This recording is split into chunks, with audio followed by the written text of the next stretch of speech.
Hi, welcome to another episode of Hot Takes. If only it were hot, I've had to put me top on. It's bloody freezing today. I've put the heater on, it's against me better judgment, but I suppose we're getting towards the end of October.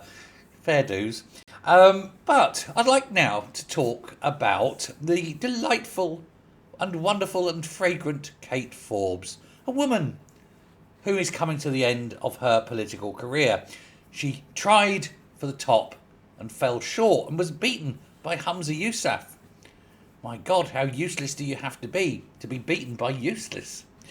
But there we go. She's having her last hurrah, though. She's off. She's having a big trip.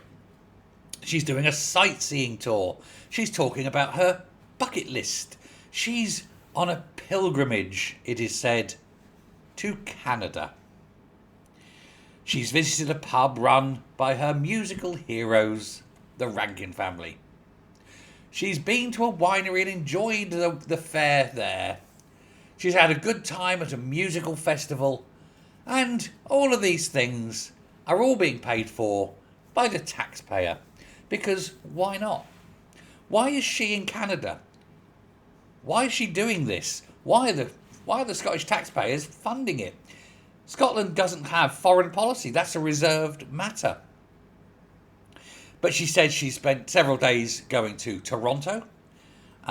She spent time in what she described as the magical Nova Scotia, presumably because it's New Scotland, but it isn't really. It was never actually Scottish, was it?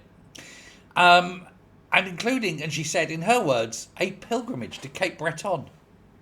She said it's been on her bucket list. Well, if it's on her bucket list, perhaps that bucket should have been bought by her bank account and not paid for by the taxpayer.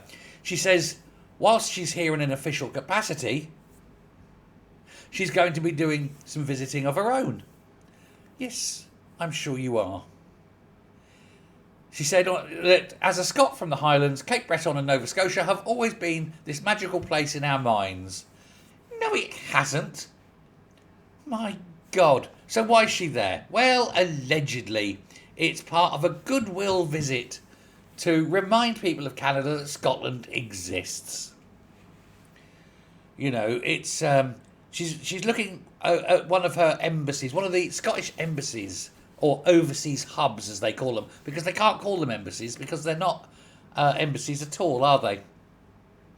It's a pretendy embassies. Maintained, of course, at great expense, at great public expense by the Scottish government. And yet again, nobody knows why. But apparently she's there to learn about the possibilities of renewable energy. A bit late for that. You've destroyed half of Scotland with bloody great big windmills. And then they want to talk about, we'll have cross-cultural debates and things. Yeah, right. You know what this is? This is her last hurrah. This is a woman who knows she's finished and thinking, what can I grab on the way out of the office?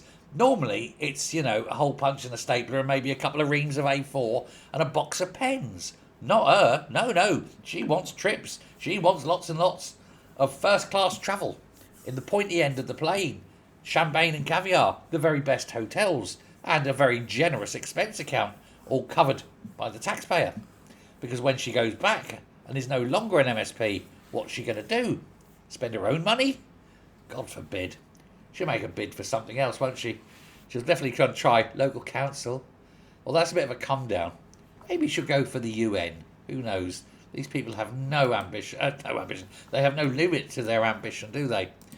But we do have here in Kate Forbes what I can only describe as a transient politician in the twilight of their career, grabbing everything they can get with their greedy paws. Let me know what you think. Thanks a lot.